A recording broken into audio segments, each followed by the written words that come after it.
উত্তরাঞ্চলে বৃষ্টি কমে তিস্তা সহ বিভিন্ন নদ নদীর পানি নামতে শুরু করলেও মাস জুড়ে বৃষ্টির পূর্বাভাসে বন্যার শঙ্কা কাটেনি।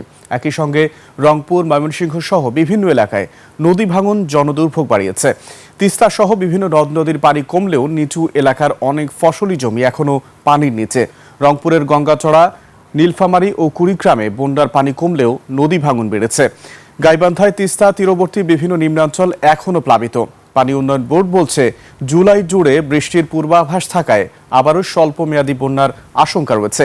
এদিকে শেরপুরে নতুন নতুন এলাকা প্লাবিত হয়েছে। সুনামগঞ্জের হাওর অঞ্চলেও পানি রয়ে গেছে। অন্যদিকে যমুনার তীব্র স্রোতে টাঙ্গাইল, তারাকান্দি, ভুঁয়াপুর আঞ্চলিক মহাসড়কের গাইড বাঁধে ভাঙন অব্যাহত থাকায় দ্বিতীয় দিনের মতো বন্ধ রয়েছে যান চলাচল। বিকল্প পথে চলাচল করতে গিয়ে দুর্ভোগে পড়েছেন যাত্রীরা। পানি উন্নয়ন বোর্ড ভাঙন ঠেকাতে জিও ব্যাগ ফেলছে।